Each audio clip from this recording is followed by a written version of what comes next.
একটি ছেলে পরীক্ষা শেষ করে এদিকে যাচ্ছিল। যেতে যেতে ওর ঘরে চলে আসে।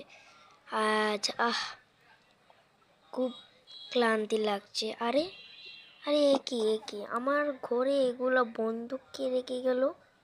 আরে আরে আরে এগুলো তো আমি ফেলে দিই। হ্যাঁ, এগুলো নিয়ে আমি এক জায়গায় জড়ো। আচ্ছা যাই। আরে আরে এদিকেও তো আছে। আচ্ছা আগে এটি ধুয়ে আসি তারপরে।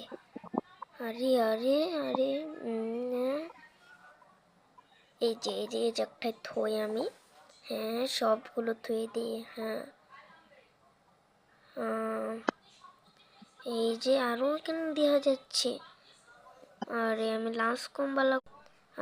লাশ কমবালা করবো। এই খাবারটি গ্রুপে পাড়া দিয়ে দিয়েছি, তাড়াতাড়ি ধুয়ে নি। হ্যাঁ হ্যাঁ হ্যাঁ, এগুলো রাতে খাবো। এগুলো ধুয়ে নি এখন, বন্দুকগুলা। এগুলো ধুয়ে নি। হ্যাঁ, এখন যাই।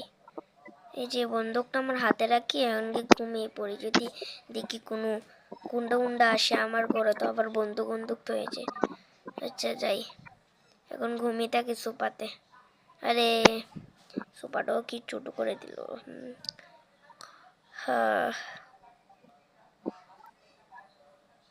আচ্ছা টাটা, আজকের মতো বাই। এর পর্ব তোমরা পরে পাবে, খুব ভয়ঙ্কর হবে।